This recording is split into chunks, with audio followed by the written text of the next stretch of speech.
Los microtúbulos, filamentos intermedios y... Bueno, microtúbulos, filamentos intermedios, y ya no le escuché el último, Miguel. Microfilamentos. Microfilamentos. Los microfilamentos. Sí se escucha, Yair. Bueno, probando. Ya lo escucho.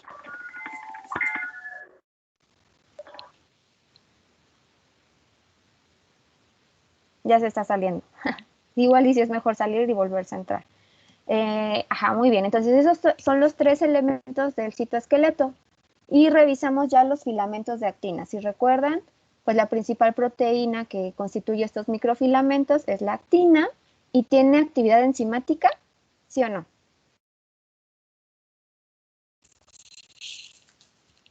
¿La actina tiene actividad enzimática? Sí. ¿De qué? Es una ATPasa, muy bien. Degrada el ATP, ¿verdad? Hidroliza el ATP. ¿Alguna proteína asociada a la actina? Vimos un montón, ¿no? A ver, díganme una. A ver, Ivette. Una proteína asociada a los microfilamentos.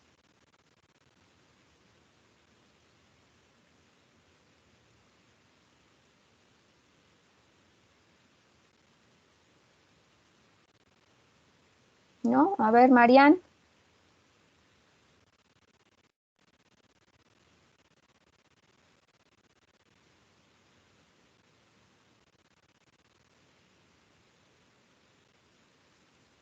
Fátima.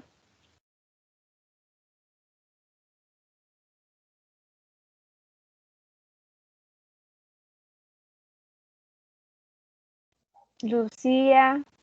A ver, Marian ya se había animado un poco. ¿La colifina? ¿La cuál? La colifina. Cofilina, ¿no? Sí. La cofilina, muy bien. Ese es un ejemplo de un. No se preocupe. Una proteína asociada a los filamentos de actina. Y hay un montón más, ¿no? Habíamos dicho las ART23. ¿Qué otras? La actinina, la fimbrina, todas esas son la tropomiosina, todas son proteínas asociadas a los microfilamentos. Ahora, ¿estos filamentos tienen alguna proteína motora asociada en particular? La miosina. La miosina, ¿verdad? Muy bien, Miguel. ¿Son elementos que tienen polaridad? ¿Sí o no? Sí. Sí, ¿verdad? Tienen polaridad. ¿Y alguna función particular de este tipo de filamento? La contractilidad. ¿El movimiento celular? El movimiento celular, Fátima, también, Carla, la contractilidad. El músculo esquelético, van a ver que el sarcómero pues está hecho de filamentos de actina y tiene un montón de proteínas asociadas, y junto con la miosina vamos a revisar cómo es que se da la contracción muscular. Muy bien, entonces, ¿de los microtúbulos hablamos o ya no nos dio tiempo? No me acuerdo. No hablamos nada de los microtúbulos, ¿verdad? No, creo que ya no alcanzamos a ver esa parte. Sí, entonces ahorita lo que vamos a revisar son los microtúbulos. Entonces, así como estuvimos revisando la parte de los microfilamentos, vamos a revisar los microtúbulos. Entonces, aquí está lo que habíamos revisado. Cómo es que se forman estos filamentos de actina. Si recuerda, vimos el video, que es la cinta sin fin, o un fenómeno que en inglés se llama threadmilling. Aquí están varias de las proteínas moduladoras de actina. Aquí están ejemplos ya de ellas, de lo que hacen en particular, ¿no? Que pueden organizar a los filamentos de diferente manera, y funciones específicas, ¿no? La contracción muscular, el movimiento. Aquí, por ejemplo, es el movimiento ameboide, pero también, como están relacionadas con la contracción, pues ayudan al movimiento del músculo. Y aquí está un filamento de actina justo del músculo esquelético, y vean todas las proteínas asociadas que están en él. Entonces vamos a comenzar con la parte de los microtúbulos. Los microtúbulos, como su nombre lo indica, pues son tubos rígidos, son muy largos y son huecos. Entonces, se parecen, ¿han visto el papel higiénico cuando ya nada más le queda el cartoncito? Ese sería un microtúbulo. Ya obviamente de manera muy, muy, muy macroscópica. Tienen una disposición radial y parten de un centro que le vamos a denominar centrosoma, que vamos a revisar con más detalle adelante de la clase. Entonces, son elementos bastante largos, grandes, tienen 25 nanómetros de diámetro, entonces son, en comparación con el resto de los elementos, son el elemento más grande. Las funciones específicas de las que participan es que van a establecer la determinación espacial de los organelos, dónde está acomodado el complejo de Golgi, dónde está acomodado el núcleo. Bueno, hay otros elementos que ayudan, pero principalmente estos microtúbulos son los que van a establecer la disposición de los organelos. Y algo muy importante que también vamos a revisar la siguiente clase es que forman un sistema de rieles a través del cual se da el transporte de vesículas. Entonces, a través de estos microtúbulos pueden viajar las vesículas con ciertos cargamentos. Vamos a revisar qué tipo de cargamento y hacia dónde se dirigen más adelante. Y también están involucrados en la división celular, puesto que forman el uso mitótico y son muy importantes en la estructura y la función de los cilios y los flagelos. ¿Qué célula conocen que tiene un flagelo o un cilio? El espermatozoide. Exactamente, el espermatozoide. De hecho, alguna alteración a nivel genético, lo que se ha asociado con infertilidad, porque el espermatozoide no tiene una motilidad adecuada. Con respecto a su estructura, estos microtúbulos están compuestos de una proteína que es la tubulina. Y de la tubulina hay varios tipos. El microtúbulo es un heterodímero que está formado por alfa y beta tubulina. Aquí nos la presentan de color verde, la alfa, y de color amarillito, la beta tubulina. La beta tubulina también tiene una actividad de enzimática, que es una GTPasa. Entonces va a hidrolizar el GTP y lo va a transformar en GDP más fosfato inorgánico. La estructura base de estos microtúbulos es a lo que se le conoce como un protofilamento, que sería esta hilera. Esta hilera es la que se conoce como protofilamento y, como les comentaba, está hecha de alfa y beta tubulina. Es una estructura también polarizada, tiene un extremo más y un extremo menos, que, como les había mencionado en los de actina, nada tiene que ver con las cargas que constituyen a este elemento del citoesqueleto, sino que está relacionado con el crecimiento del microtúbulo, que también, al igual que los filamentos de actina, es a través de polimerización-despolimerización. Entonces crecen por el extremo más y pueden decrecer por el extremo menos.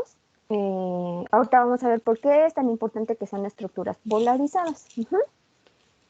La tubulina alfa, la que no tiene actividad de GTPasa, generalmente se encuentra muy cerca del centrosoma, que lo habíamos mencionado, que de ahí parte más o menos el microtúbulo. Lo vamos a ver con más detalle a continuación. Y en la parte del extremo más está la tubulina beta, que es la que tiene la actividad de GTPasa. Estos protofilamentos además se acomodan de tal manera que van a formar el microtúbulo, y 13 protofilamentos forman un microtúbulo. Hay interacciones no covalentes entre cada uno de los protofilamentos. ¿Dudas hasta aquí de la estructura y de las funciones de los microtúbulos, que es lo que hemos revisado? ¿No?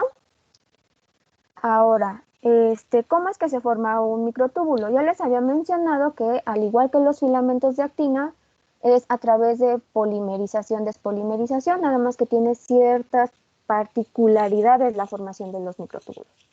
Entonces, fíjense, aquí están representando la beta tubulina de color morado y la alfa tubulina la están representando de color azul. Y lo que indican es que cuando está más clarita es que ya está formando el microtúbulo, y entonces pues ya degradó, hidrolizó al GTP y lo convirtió en GDP. Cuando está más oscuro es cuando todavía está unida a su GTP. Es muy parecido a lo que habíamos revisado en el citoesqueleto de Aquino. Entonces, fíjense, los monómeros libres bueno, no son monómeros, ¿verdad? Son heterodímeros libres de alfa y beta tubulina, pues se encuentran unidos al GTP. Cuando se unen al microtúbulo, como les había comentado, pues eventualmente degradan al GDP. Si vemos aquí está creciendo un microtúbulo y se van, a través del extremo más, se van uniendo justo estos heterodímeros GTP, ¿verdad? Que son los que tienen la actividad, todavía no se ha degradado a GDP. Cuando se va formando este microtúbulo, si ven, tiene esta forma, le llaman forma de hoja abierta. Va a llegar un momento en que se va a incorporar, si la velocidad con la que se produce la unión de nuevos dímeros GTP aumenta y sobrepasa la hidrólisis de GDP. Por ejemplo, aquí vemos un microtúbulo ya cerrado que tiene puros heterodímeros alfa y beta, pero ya GDP. Pero puede ser que que los heterodímeros de alfa y beta tubulina, GTP, aumenten su velocidad de incorporación. Entonces empiezan a incorporar muchos de estos dímeros y entonces pasa lo que se conoce como un frente o un casquete de GTPs, porque pues se empiezan a incorporar muchos a través, en el extremo más, supera la hidrólisis de GTP. Entonces todos los que ven aquí son GDPs, ¿verdad? Ya están incorporados al microtúbulo. Entonces va a llegar un momento en el que sí puede ser que se aumente la velocidad de incorporación y entonces vamos a tener un casquete o un frente de puros casquetes GTPs. Esto se conoce como el modelo de etapa estructural de inestabilidad dinámica, que ahorita les digo que es la inestabilidad dinámica. Entonces puede ser que este casquete de GTPs ocurra si aumenta la velocidad de incorporación. Ahora, eventualmente, aunque esté el casquete de GTPs, va a ocurrir que se cierre el microtúbulo porque pues ya todos los heterodímeros GTP se van a hidrolizar y entonces ahora van a ser GDPs, ¿verdad? Cuando este microtúbulo ya se cerró, y ya solo deja unidades de tubulina GDP, estas subunidades tienen una conformación curva. Entonces es muy largo el microtúbulo, entonces aunque lo veamos así, no está recto cuando se forma, sino como que se empieza a inclinar por la estructura que tiene la tubulina GDP. Entonces tienen una conformación curva y esto resulta en una tensión. Entonces hay una tensión en el microtúbulo y cuando ocurre esto puede ocurrir la despolimerización, que se conoce como un encogimiento catastrófico. Hay catástrofe de los microtúbulos y es lo que se observa aquí. Hay una tensión porque ya todos son GDP, el microtúbulo se despolimeriza y se destruye y luego se empieza a formar otra vez. Entonces, estas alternancias entre un microtúbulo en formación y un microtúbulo destruyéndose de manera catastrófica puede ocurrir en una misma parte de la célula. Podemos tener una celulita y entonces un microtúbulo se está polimerizando, despolimerizando, ¿no? Y además, al lado podemos tener un microtúbulo que está creciendo y al lado de ese podemos tener uno que también se está despolimerizando y despolimerizando. Entonces, todos estos cambios que pueden ocurrir en una misma región de la célula, en un mismo microtúbulo o en otro microtúbulo, es a lo que se le conoce como inestabilidad dinámica. Entonces, hay cambios muy drásticos entre la polimerización y despolimerización. Ahora, de esta inestabilidad dinámica, pues, miren, tengo un videito y se los muestro a ver si les queda más claro cómo es que se forma el microtúbulo y luego les digo cómo es que, a ver, aquí está microtúbulo ensamblaje.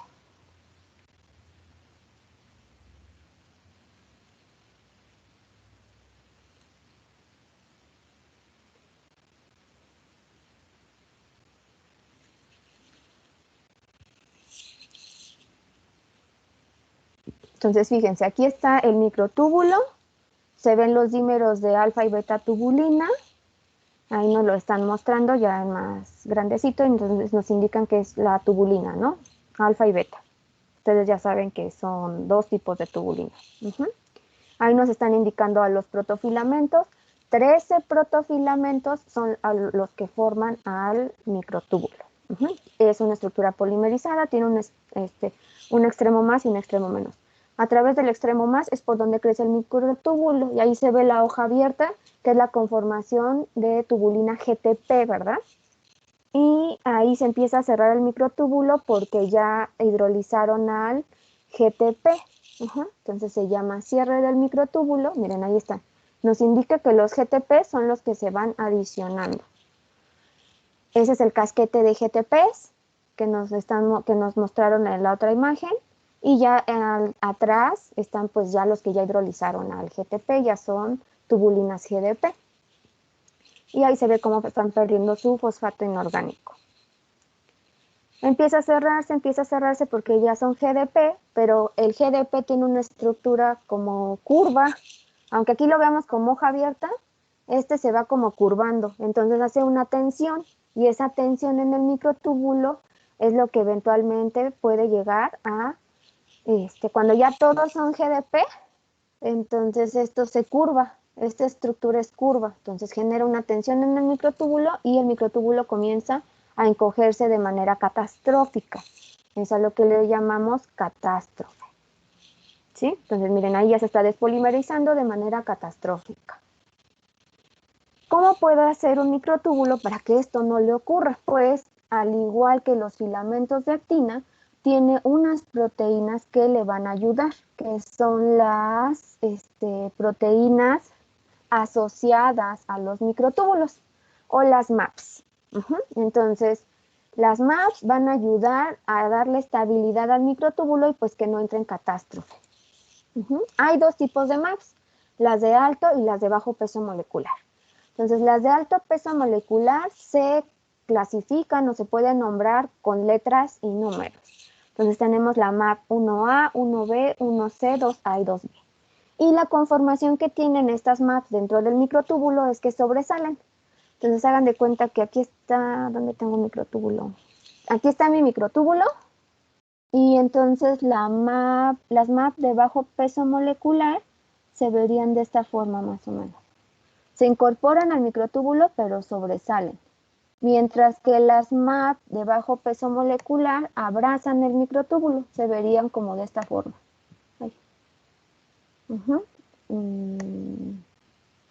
Incluso hasta podrían hacerle así. O sea, como que abrazan el microtúbulo y la otra sí sobresale nada más de un segmento. Entonces, es importante, o una de las MAP que más se ha estudiado, una MAP de bajo peso molecular es la proteína Tau. No sé si han escuchado hablar de ella. No, nunca.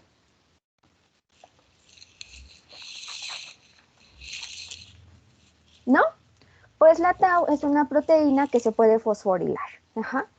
Muchas o la actividad de unión con los microtúbulos de las diversas MAP se controla sobre todo por la adición de grupos fosfato o el retiro de los mismos grupos fosfato. Entonces Tau se puede fosforilar. Pero cuando se fosforila demasiado, cuando Tau está muy fosforilada, se forma una estructura que se le conoce como maraña neurofibrilar. Entonces cuando ocurre en esta formación de muchas marañas neurofibrilares, se ha encontrado en tejido post-mortem de pacientes que presentaron y que tuvieron Alzheimer, estas marañas neurofibrilares. Entonces, Tau está relacionada con el Alzheimer. Cuando Tau está muy fosforilada y forma estas marañas, pues ya no se puede unir a los microtúbulos y ya no los puede estabilizar. Entonces, si ya no estabiliza los microtúbulos, es muy probable que no se estén formando y que interfiera con todas las funciones que ya revisamos que tienen en particular los microtúbulos. Además, también mutaciones a nivel de esta proteína se han asociado con demencia hereditaria. Entonces, hay hasta un apartado, nada más es así, algo súper rápido, porque hay hasta apartados completos de taupatías. Entonces, son puras patologías relacionadas con la proteína Tau. Nada más es para que lo conozcan, no quiero que sean expertos en Alzheimer ni en proteínas tau. Ahora, me faltó decirles que los microtúbulos, a pesar de que vimos que pues, pueden entrar en catástrofe, hay dos tipos de microtúbulos, ¿no? Hay microtúbulos bastante estables y hay unos que son muy dinámicos, como justo acabamos de revisar, ¿no? Que se pueden de manera espontánea, casi, despolimerizar. Y algo que se me olvidó comentarles es, bueno, ¿para qué querrían esta estabilidad dinámica los microtúbulos? Pues lo que se ha revisado es que este mecanismo, o a través de este mecanismo, es que los extremos más, porque son a través de en donde crece el microtúbulo, pueden explorar rápidamente el citoplasma y entonces de esta manera se polimerizan y despolimerizan tan rápido, exploran rápidamente el citoplasma buscando sitios de fijación apropiados. Si ven que ese sitio no es apropiado, pues despolimerizan el microtúbulo. Cuando se requiere, pues lo vuelven a polimerizar. Entonces, esa es una propiedad de los microtúbulos dinámicos, que ejemplos de microtúbulos dinámicos son los que están relacionados con la formación del uso mitótico y además con el movimiento de los organelos. Mientras que hay unos que son mucho más estables, por ejemplo los de los cilios y los flagelos. Hay unos que son medianamente estables, por ejemplo que se encuentran ya en las neuronas maduras. Esos son medianamente estables. Entonces también se puede dividir así. Y en esta imagen les muestro, este es un corte transversal de un cilio. Entonces, este sería un ejemplo de un microtúbulo estable. Ahora, ya les había también comentado que hay un centrosoma, ¿no? Dijimos, la disposición del microtúbulo está de manera radial o su acoplamiento es generalmente radial, ¿verdad? Para que se acomoden justo ahí hay unas estructuras que se conocen como centros organizadores de microtúbulos. Entonces, son los mTOCs por sus siglas en inglés. El mTOC mejor caracterizado es el centrosoma. Entonces, el centrosoma, que es un centro organizador de microtúbulos, va a controlar el número, la localización y la orientación de estos microtúbulos en el citoplasma. Este centrosoma está conformado por dos centriolos, que son como estos barrilitos que se observan aquí. Vean cómo se acomodan, como uno va acostado y uno va parado. No voy a entrar en mucho detalle sobre la estructura de los centriolos, pero son como si fueran microtúbulos miniatura. Aquí les muestro la estructura del centriolo. Tiene una disposición, le llaman 3×3×9. Y como les digo, son microtúbulos microtúbulos miniatura. Y alrededor de estos centriolos hay material pericentriolar, que es electrodenso, como se muestra aquí en la imagen. En este centrosoma, se va a acoplar otra estructura que está hecha de gamatubulina. La gamatubulina se forma un anillo de gamatubulina que va a servir como molde para que ahí crezca el microtúbulo. Entonces eso es lo que le da la forma justo de tubo. Entonces se requiere el centrosoma, luego el anillo de gamatubulina y a partir del anillo de gamatubulina empieza a crecer el microtúbulo. Entonces el extremo menos va a estar en relación o más cercano hacia el centrosoma y hasta este anillo de gamatubulina, y a través del extremo más, pues ya habíamos revisado que son el extremo a través del cual crece este microtúbulo. En la parte de abajo se ve el centrosoma y si vemos salen varios microtúbulos de él, entonces por eso les decía, va a controlar el número, su localización y la orientación. Ahora, aquí está la lista de estos, hay agentes externos también que pueden regular la formación de los microtúbulos. Ya vimos que las MAPs ayudan a estabilizarlos de manera importante y también puede haber agentes tanto externos como internos. Entonces, la polimerización, despolimerización de los microtúbulos también puede darse por temperaturas extremas, por un aumento en el calcio intracelular. Esto lo van a revisar en señales cuando vean el calcio. Puede ser también por un cambio en el pH y en la presión, como agentes físicos, pero también puede haber algunos agentes químicos que pueden, por ejemplo, en este caso, favorecer la formación de microtúbulos, pero eso no siempre tiene como un efecto benéfico, por así decirlo, en los microtúbulos. Por ejemplo, el que está aquí en rojo, bueno, ya saben, los que les indico en color rojo son agentes externos, no son agentes que tengamos de manera fisiológica. Entonces, el taxol o los taxoles son fármacos que se utilizan en quimioterapia. En algunos tipos de cáncer específicos, tampoco voy a entrar en detalle en qué tipo, y quizá lo vean un poco en señales y eso está de verse. En cáncer de mama sí se utilizan, por ejemplo, los taxoles, y se unen al polímero del microtúbulo y lo que van a hacer es que inhibe su desensamble. El microtúbulo ya no se puede desensamblar. Entonces, esto, aunque dijéramos, bueno, pues está bien, ¿no? ¿Para qué quiero que se desensamble? Pues a veces sí es necesario que se desensamblen esos microtúbulos, ¿no? Porque al inhibir su desensamble va a impedir que la célula lo vuelva a ensamblar para nuevas estructuras que sí son necesarias. Entonces, en condiciones fisiológicas, una célula sí tiene estas alternancias entre polimerización y despolimerización. Son necesarias. Entonces, lo que se hace o el tratamiento farmacológico o el mecanismo de acción de los taxoles es que se unen justo a estos microtúbulos, no dejan que se ensamble y se desensamble, y entonces la fisiología de la célula cambia. Obviamente, pues se trata de que se enfoquen a células cancerígenas, pero pues como bien, bueno, van a revisar más adelante, la mayoría de los fármacos pues no son específicos o no atacan una sola célula, ¿no? Sino también pueden estar en otras células, pueden actuar sobre otras células y sobre todo en las que están en constante división, como ya habíamos más o menos mencionado en la actina, ¿no? Cuando el anillo contráctil de actina, que también puede ser como una estrategia terapéutica para que la célula no se divida. Entonces, otras que favorecen la formación es la insulina, algunos policationes y el factor de crecimiento nervioso, que también van a ver más adelante en señales. Tiene una vía de señalización para hacer que crezca ciertas células, y también está involucrado con la formación de los microtúbulos. Y hay unos que impiden su formación, por ejemplo, la colchicina también es un agente externo, y cuando se pone colchicina en las células, al microscopio se ve que desaparece la organización interna de los organelos. Entonces de repente es así, ¿de dónde quedó el aparato de Golgi? Pues quién sabe. Recuerdan, una de las funciones de los microtúbulos justo es colocar a los organelos en el sitio correcto. Entonces hay otras, miren, ya les había comentado las temperaturas externas, y también hay otros agentes que favorecen la despolimerización. Hay uno que hasta se llama catastrofina. Entonces justo lo que hace es hacer que el microtúbulo llegue a la catástrofe y se despolimerice. Entonces, estas son otras de las agentes que pueden regular la formación de los microtúbulos.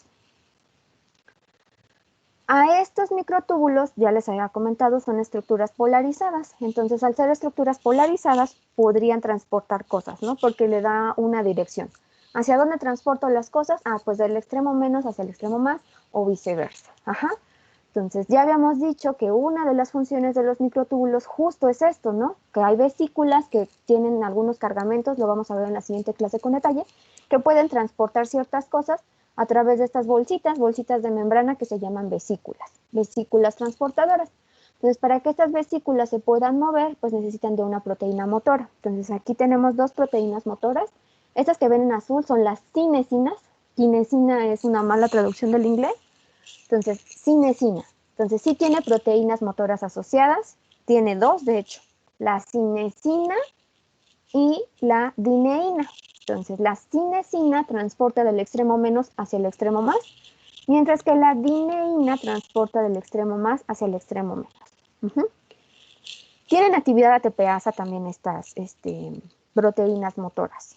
Entonces, si se dan cuenta, el movimiento pues requiere de energía del tipo metabólico. Y no voy a entrar mucho en detalle porque lo vamos a revisar en el siguiente tema, pero cuando transportan estos cargamentos del extremo menos al extremo más, se le conoce como transporte anterógrado hacia adelante, mientras que cuando transportan estos cargamentos del extremo más hacia el menos, se les conoce como transporte retrógrado. Y el último elemento del citoesqueleto que vamos a revisar son los filamentos intermedios. Entonces, los filamentos intermedios, su principal función es que resisten tensiones mecánicas cuando las células son estiradas o apachurradas. Entonces, los filamentos intermedios son como cuerdas muy resistentes a la tensión mecánica. Entonces, esa es su principal función. Y si se dan cuenta, tienen una distribución también radial y son muy importantes para darle soporte al núcleo. Vamos a ver una proteína en particular que justo es la que le da soporte al núcleo. Entonces, ahí dice, ¿no? Forman una red conectada con el núcleo y va a extenderse hacia la periferia. Y son muy abundantes en células nerviosas, musculares y epiteliales. Aunque también se pueden encontrar en otro tipo de células, solamente que estas células soportan por sus características fuerzas mecánicas bastante importantes, ¿no? Sobre todo las musculares, las epiteliales y también las células nerviosas. Entonces, tienen un diámetro de alrededor de 10 nanómetros y de ahí viene su nombre, porque si se dan cuenta son los elementos de tamaño intermedio del citoesqueleto, entonces se llaman filamentos intermedios porque tienen un tamaño intermedio. Los más pequeños, ya habíamos comentado, son los filamentos de actina, los más grandes son los microtúbulos y estos tienen 10 nanómetros, por eso de ahí reciben su nombre. Entonces, a diferencia de los otros elementos del citoesqueleto que tenían una proteína en particular que los formaba, estos filamentos tienen un montón de familias de proteínas que los forman, lo vamos a ver más adelante. Aquí al menos les muestro 5, las queratinas, los neurofilamentos, la bimentina, la desmina.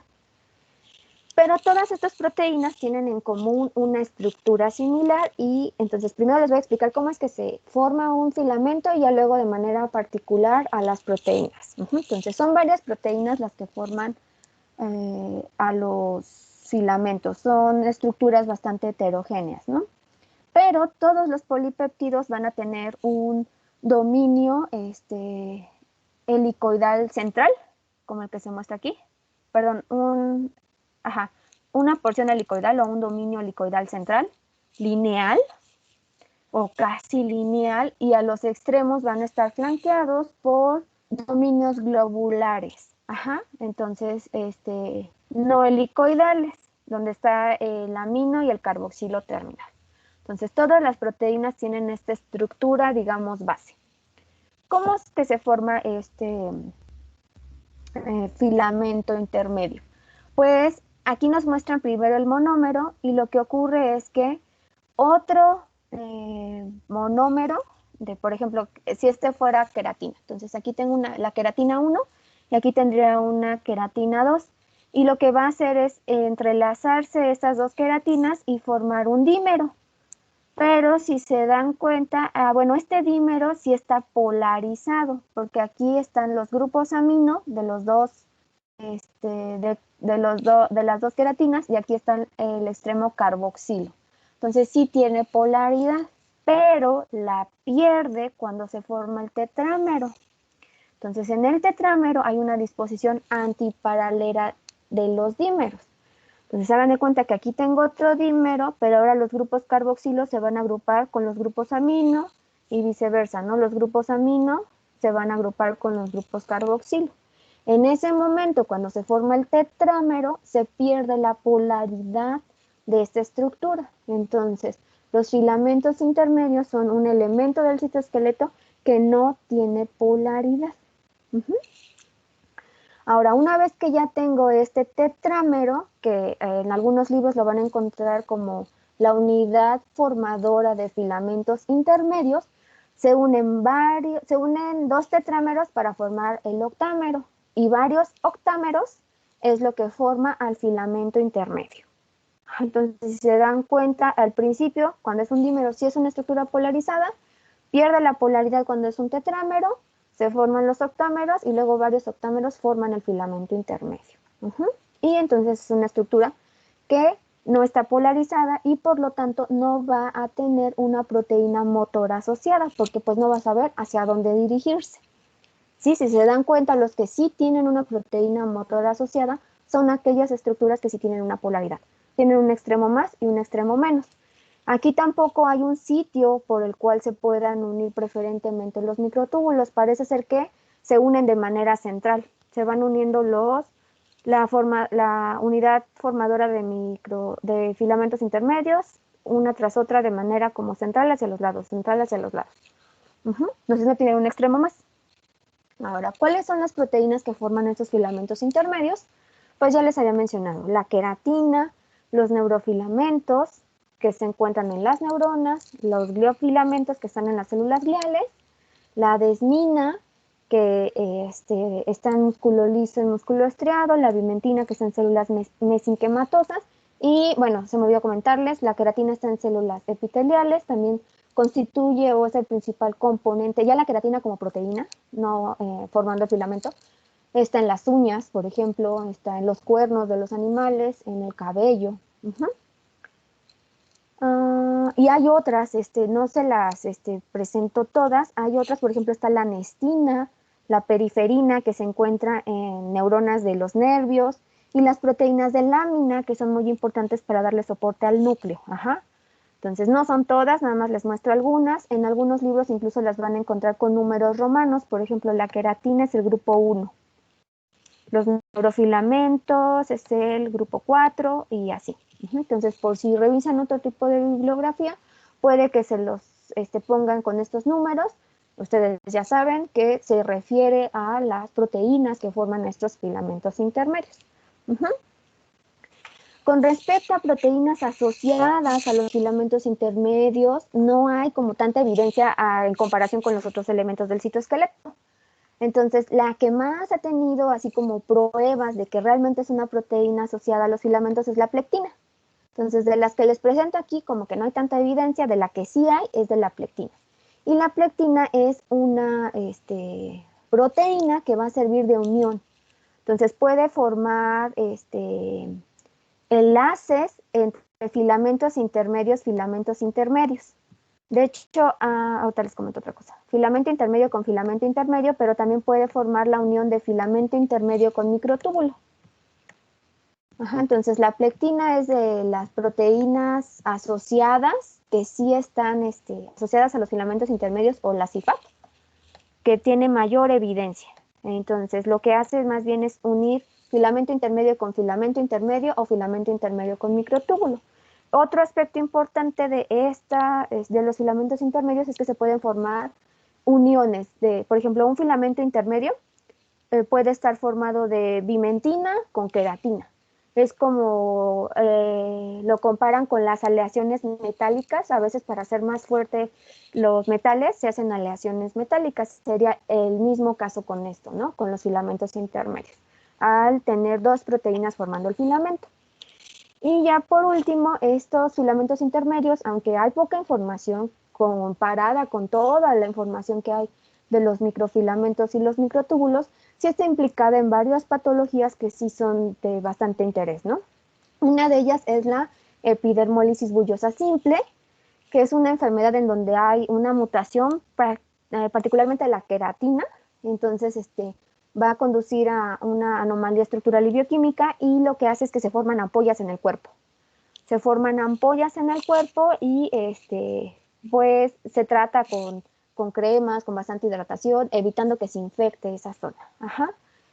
Y es por una mutación justo en la queratina. También, por ejemplo, a nivel ya preclínico, a nivel de animales de laboratorio, hay ratones modificados también con ingeniería genética que van a producir esto. Se quita un gen para la queratina también, y lo que se hizo fue tratar ratones preñadas, ratoncitas preñadas, y sus hijos eran los que tenían, o su descendencia era la que tenía esta mutación genética. Entonces, cuando pasaron por el conducto de parto ya al nacer, las crías, las ratas, bebés, pues, tenían deformaciones en por traumatismo. Entonces, tenían traumatismo cráneoencefálico por pasar a través del conducto de parto, porque eran muy sensibles a la presión mecánica. Entonces, también hay otras miopatías relacionadas ya a nivel de, por ejemplo, de músculo, la desmina, que es otra de las proteínas que constituyen a estos filamentos. Si hay mutaciones en este gen, hay debilidad muscular y también puede ocurrir arritmias cardíacas. Entonces, no porque sea el último que revisamos. Sí, dígame. ¿Y esas anomalías se quedan para toda la vida de la persona. Sí, como ya es a nivel genético, a veces lo que se llega a hacer es que si no tienen ese gen, bueno, si por ejemplo no tienen desmina, se les podría ayudar proporcionándoles un poco, pero no es tan efectivo darles el componente que les falta. Lo que se intenta es que estas personas, por ejemplo, no tengan, están limitadas en ciertos ejercicios, ¿no? O son personas que están en silla de ruedas porque pues tienen bastante debilidad muscular y lo peor es que son enfermedades crónico-degenerativas, se les llama, no van empeorando con el tiempo. Entonces sí tienen una calidad de vida bastante deficiente y pues sí mueren de manera prematura. De hecho, vamos a ver ahorita en matriz extracelular otro tipo de enfermedades también, de deformidades óseas y todo eso. Sí. En caso de la epidermólisis, digamos que este caso es ligero, pero hay casos más graves en donde sí están más llenos de ámpulas y hasta donde leí pues no tiene cura como tal, sino más bien se controla que no se infecten. Se trata de mantener hidratada la piel y en algunos casos si ya es muy dolorosa sí se puede reventar el ámpulo, pero no tiene una cura como tal. Uh-huh. ¿Alguna otra duda o comentario, chicos? Ya es lo último de citoesqueleto.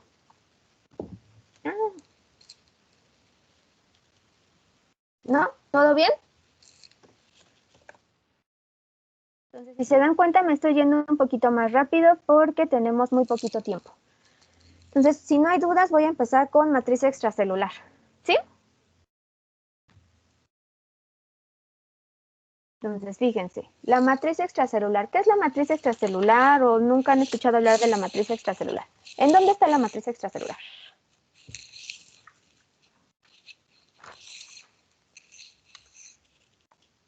¿Qué se imaginan que es? Cuando empezamos a definir el citoesqueleto, ¿qué es lo primero que les dije?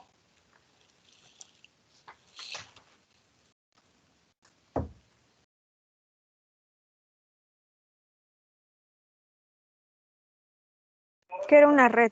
Ah, sí, dígame. Estaba fuera, ¿no? Estaba fuera del citoesqueleto. Está afuera, ¿verdad? Bueno, no afuera del citoesqueleto, sino afuera de la célula. Entonces, fíjense aquí. Si recuerdan, cuando nos conocimos ya hace casi un mes, lo primero que empezamos a hablar fue de los sistemas, ¿verdad? Que había sistemas abiertos y sistemas aislados. Que un ejemplo de sistema abierto es la célula y que además de los sistemas podríamos dividir en subsistemas para su análisis, ¿verdad? Entonces, la célula es un sistema abierto y empezamos a estudiarla a través de subsistemas. El primer subsistema de esta célula que revisamos pues fue la membrana plasmática, que vimos cómo está compuesta e incluso vimos de manera particular una de sus funciones que es el transporte de materiales, ¿verdad? Y después revisamos lo que hay en el interior de la célula, que sería el siguiente subsistema de estudio, que fue el citoesqueleto, que ya vimos que hay 3 elementos principales, ¿no? Ahora lo que corresponde ver es qué hay afuera de esa célula. Entonces, al principio obviamente pues no van a reconocer muchos de los elementos porque no conocen realmente qué tiene la matriz extracelular, pero que espero que al final de la clase los puedan identificar. Entonces, lo primero que vamos a hacer es definir a la matriz extracelular. Entonces, la matriz extracelular es un entramado, recuerdan, habíamos dicho que es una red, tanto el citoesqueleto como, bueno, la matriz extracelular también es un entramado o una red de moléculas. En este caso van a ser principalmente proteínas y carbohidratos y van a estar, como dice su compañero, afuera, fuera de la célula. Entonces, aquí dice que se disponen en el espacio intercelular, o sea, entre las células. De hecho, hay un libro que se llama, la guía a través, el tour de una célula viviente, algo así se llama. Entonces, hagan de cuenta que es como si una persona se hiciera chiquita, le llaman un citonauta, ¿no? Porque es un navegador de la célula. Y justo cuando empieza este libro, dice que antes de toparse con una membrana plasmática de una célula, sintió o tuvo la sensación de estar entre una jungla con ramas y una jungla de troncos y ramas. Entonces, esa jungla de troncos y ramas es a lo que se describe como la matriz extracelular. Entonces, ahorita vamos a ver por qué esta personita ficticia sintió que estaba así como atrapado. Antes de llegar a una célula, lo primero que se topó fue con la matriz extracelular. Entonces, otra característica de la matriz extracelular es que es un material de unión. De hecho, se le llama el cemento celular. Entonces, para formar tejidos, por ejemplo, si yo quiero una célula junto con otra, vamos a ver que pues sí hay obviamente algunas estructuras que las pueden unir, pero la matriz extracelular tiene una característica de que algunas son pegajositas. Entonces, también es un material de unión. Se le conoce como el cemento celular. Y otra característica es que va a ser sintetizado y secretado por las propias células, de acuerdo a lo que necesiten. Cada célula va a sintetizar su propia matriz extracelular, dependiendo de lo que necesite y de sus necesidades. Entonces, la sintetiza y la secreta. ¿Cuáles son las funciones de la matriz extracelular? Pues bueno, proporciona o tiene propiedades mecánicas hacia los tejidos. Vamos a ver que también ayuda a que no se deformen los tejidos. Junto con el citoesqueleto, mantienen la forma de la célula, permite la adhesión de las células pues, para formar tejidos. Recuerden que es un material de unión. Va a servir un montón para la comunicación entre células, pero también hay un tipo de comunicación que es de adentro hacia afuera y de afuera hacia adentro. Entonces, todo lo que pasa fuera de la célula tiene que saberlo la célula, ¿verdad? Y todo lo que pasa dentro de ella también tiene que tener información del exterior. Entonces, hay ciertas proteínas que su función justo es esa, comunicar qué es lo que está pasando en la matriz extracelular y viceversa, qué es lo que está pasando dentro de la célula. Pero también ayuda a la comunicación entre células. Y otra característica es que modula la diferenciación celular y la fisiología, puesto que como cada célula sintetiza y secreta su propia matriz extracelular, lo hace dependiendo de lo que necesite. Entonces, no es lo mismo la matriz extracelular de un cardiomiocito que la matriz extracelular, por ejemplo, de una neurona. Entonces, eso ya hace que haya una diferencia a nivel celular y fisiológica. Ahora, ¿cuáles son los principales elementos de la matriz extracelular? Aquí se los muestro de manera extendida. En algunas bibliografías van a encontrar que solo son 3. Los glucosaminoglucanos, que aquí están hasta abajo, aquí está mi flechita, son los glucosaminoglucanos, que son polisacáridos largos, altamente cargados, y vamos a revisar ya sus funciones de manera particular, pero generalmente se unen de manera covalente a una proteína. Y cuando se unen de manera covalente a la proteína, forman la otra estructura que son los proteoglucanos. Entonces, en algunos textos ponen a los proteoglucanos y a los glucosaminoglucanos como uno, porque en realidad los proteoglucanos contienen a los glucosaminoglucanos. Entonces sería el principal material, ¿no? Bueno, uno de las macromoléculas. Los glucosaminoglucanos, que si se unen a una proteína, pues forman los proteoglucanos. No se preocupen, lo vamos a revisar con más detalle más adelante. Otro elemento son las proteínas fibrosas, y dentro de las proteínas fibrosas tenemos al colágeno y a la elastina. Entonces ya llevamos 2 elementos. Y el tercer elemento son las glucoproteínas.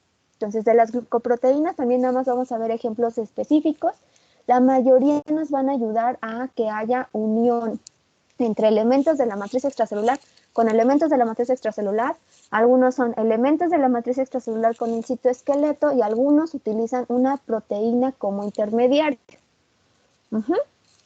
Y otra vez, la cantidad, la proporción y el tipo de cada uno de estos elementos, pues, es lo que distingue a cada matriz extracelular y depende de lo que necesite la célula.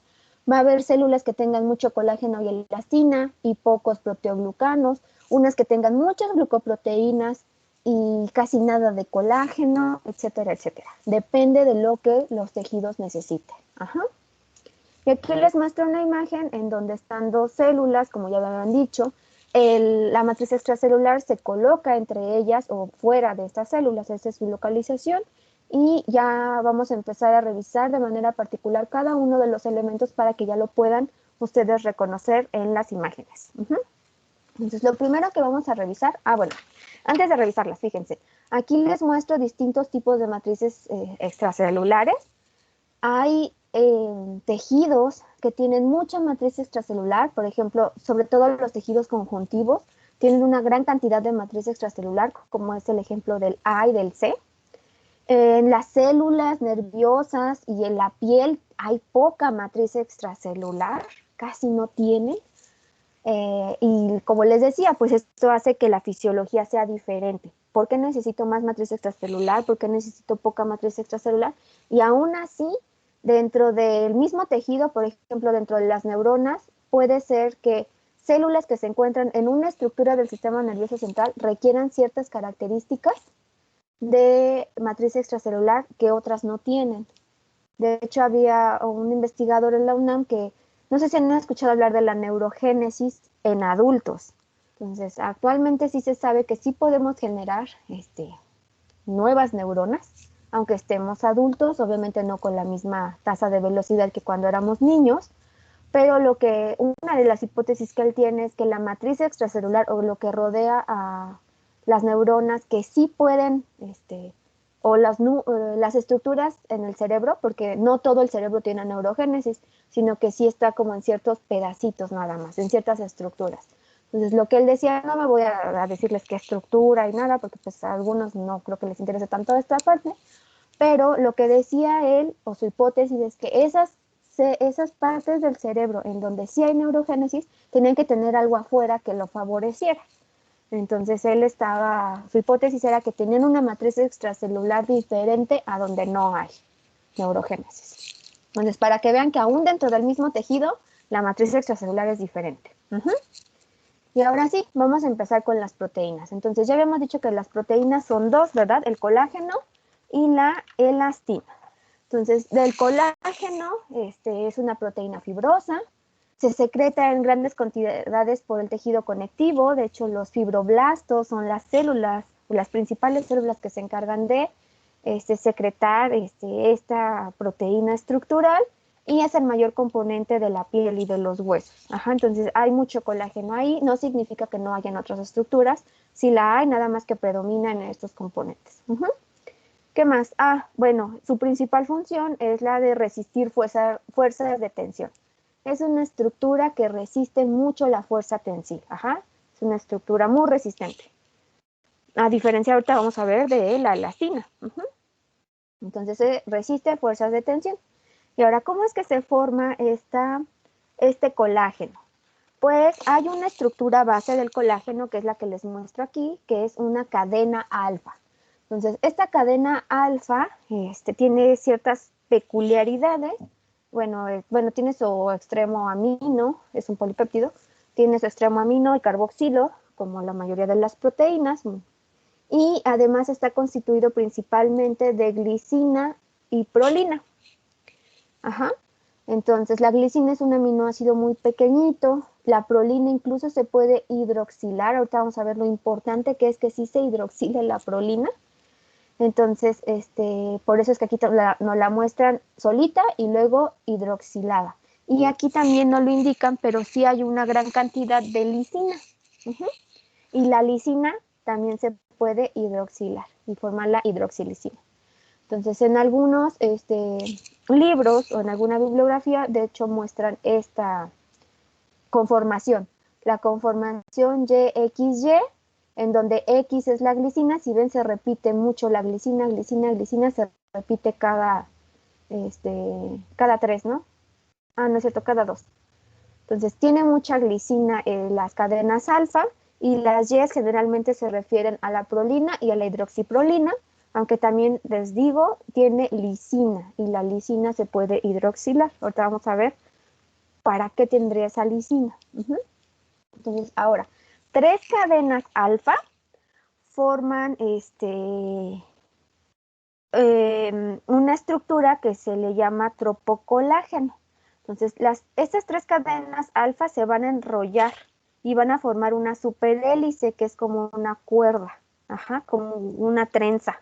Entonces, se enrollan entre sí y forman una estructura que se le denomina tropocolágeno. Todo esto va a ocurrir dentro de la célula. Ahorita les muestro una imagen.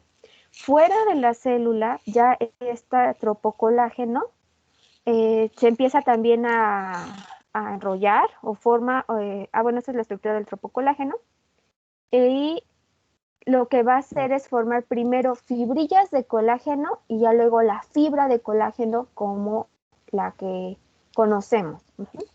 Entonces, ahorita regreso a esta. Fíjense, creo que se ve mejor aquí. Entonces tenemos nuestra cadena alfa. La cadena alfa además va a tener, bueno, este es un ribosoma. Entonces son 3 cadenas alfa. Hay un enrollamiento de estas cadenas alfa para formar la molécula del procolágeno, tropocolágeno también se conoce porque son 3, y tiene unos extremos de polipéptidos extra. Para que para impedir que aquí se forme la fibrilla de colágeno, porque si aquí se formara una fibrilla, ni siquiera la fibrilla de colágeno es muy grande, entonces ¡pum!, rompería la célula. Entonces, estas cadenas extra es lo que impide que se forme dentro de la célula la fibrilla de colágeno. Entonces, tiene que ser liberada, vamos a ver, se libera a través de un proceso que se llama exocitosis, que vamos a revisar en la siguiente clase. Se libera el procolágeno o el tropocolágeno. Aquí ya en la matriz extracelular hay unas enzimas que le van a quitar esas cadenas laterales extra que impedían que se formara la fibrilla de colágeno dentro de la célula. Se empiezan a ensamblar estas moléculas ya de colágeno propiamente dicho, molécula de colágeno porque ya no es tropo ni precolágeno. Forma la fibrilla de colágeno que miren, aquí nos indica, tiene un tamaño de 10 a 300 nanómetros. Luego se forman varias fibrillas de colágeno y ya varias fibrillas de colágeno es a lo que se le conoce como la fibra de colágeno. Al microscopio se puede ver como una estructura bastante gruesa y además con un patrón como rayado, estriada, se ven de manera estriada. Entonces ya formamos la fibra de colágeno. Ahora, otra cosa que es importante mencionar aquí en la formación ya de la fibra de colágeno es que, si se dan cuenta, cada una de estos circulitos que está dentro es una fibrilla de colágeno. Varias fibrillas de colágeno pues forman la fibra. Entonces, las fibrillas de colágeno se fortalecen mediante enlaces covalentes que forman entre residuos de lisina e hidroxilisina que están ubicados en la fibra adyacente. Entonces, esta fibra tiene lisina e hidroxilisina, esta fibra también tiene lisina e hidroxilisina. Entonces, se forman enlaces covalentes entre estas dos moléculas y este proceso va a durar toda la vida. Entonces, la formación de puentes cruzados continúa durante toda la vida y lo que se ha revisado es que justo este proceso que continúa toda la vida es lo que muy probablemente contribuya a la disminución de la elasticidad de la piel y a la fragilidad o el aumento en la fragilidad ósea en los ancianos. Y entonces también contribuiría, porque pues se da toda la vida, a la formación de arrugas. Entonces, se han visto muchos de los productos cosméticos de que creo que la mayoría de ustedes están interesados, utilizan el colágeno. Entonces, ¿por qué se forma una arruga? Una es, lo más probable es que es a través de estas interacciones entre lisina e hidroxilisina, y la otra es que conforme pasa el tiempo, disminuye la cantidad de colágeno que producimos y excretamos. Entonces, cada vez tenemos menos colágeno y, bueno, menos colágeno, menos fibras de colágeno, y las fibras que nos quedan, pues tienen la formación de estos enlaces, ¿no?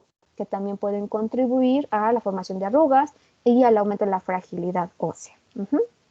Eso por un lado. ¿Qué más les puedo contar del colágeno? Hay varios tipos de colágeno. Entonces, hay dos grandes grupos, el colágeno fibrilar y el colágeno no fibrilar. Entonces, al igual que muchas otras proteínas, también se les conoce o se les denomina con números romanos. Entonces, puede haber colágeno tipo 1, colágeno tipo 2, colágeno tipo 3, etc.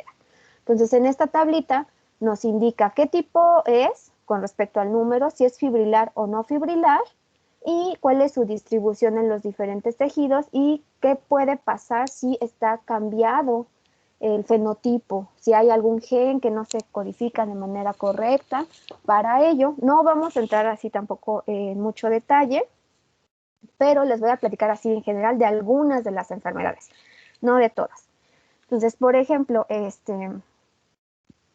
si hay mutaciones en los genes que codifican para el colágeno tipo 1, que es fibrilar, puede dar una enfermedad que se conoce como osteogénesis imperfecta.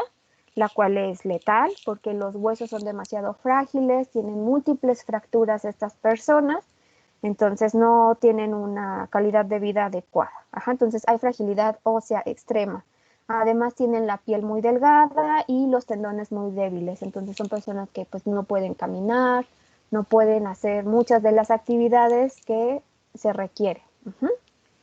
Por ejemplo, en el tipo 2, si se muta algún gen para el tipo 2, también está asociado con enanismo, las personas no tienen un crecimiento adecuado y además también tienen ciertas deformidades esqueléticas. Y, por ejemplo, me parece que también es el tipo 2, hay un síndrome de Ehlers-Danlos. Aquí, por ejemplo, tienen las articulaciones y la piel demasiado flexible o extensible. No sé si han visto a un, de hecho, creo que pasaba en Operación Ouch en el 11. Si alguna vez lo llegaron a ver, una persona que podía estirar tanto la piel de su rostro que hasta se tapaba la nariz. No sé si lo llegaron a ver. ¿No? Pues bueno, esa persona podía hacer eso porque justo tiene algún gen mutado del colágeno, entonces su piel es demasiado flexible y entonces la puede estirar demasiado. Obviamente junto con otros elementos, pero el principal era una mutación del colágeno. Y otra de las cosas que les iba a comentar es la estabilización de esta formación del tropocolágeno. Entonces nosotros habíamos dicho que la prolina se puede hidroxilar, o sea, se le puede unir un grupo hidroxilo. Esto es muy importante para la estabilización de la fibra de colágeno, porque ¿han escuchado hablar del escorbuto o no? ¿Saben qué es el escorbuto?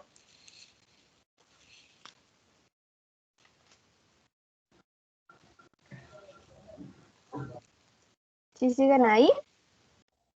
Porque yo me puedo seguir hablando, yo puedo terminar matriz extracelular y si no me dicen que tienen dudas, ya les dije, el examen es la siguiente semana. Entonces, fíjense, el escorbuto es la falta de vitamina, bueno, es una enfermedad que se caracteriza por falta de vitamina C. Entonces, la vitamina C es un un cofactor que utilizan algunas enzimas que justo agregan grupos hidroxilo. Entonces, estas enzimas utilizan como cofactor a la vitamina C y entonces lo que van a hacer es hidroxilar tanto a las prolinas como a las lisinas. Particularmente esta hidroxilación tanto de prolinas como de lisinas, pero más de prolinas, ayuda a estabilizar al tropocolágeno. Entonces, es necesaria la hidroxilación para que haya estabilidad entre estas cadenas alfa. Entonces, las personas que tienen escorbuto, que les falta vitamina C, que les falta este cofactor, pues no hidroxilan a las prolinas ni a las lisinas. Y entonces, como no se hidroxilan, pues sus fibras de colágeno tienen interacciones muy débiles entre ellas. Y pues presentan vasos sanguíneos muy frágiles, pérdida dental. Sus heridas, por ejemplo, no dejan de sangrar, tanto internas como externas, porque tienen fibras de colágeno muy deficientes. Otra de las cosas importantes del colágeno con respecto a si es fibrilar o no fibrilar es cómo se acomoda el colágeno.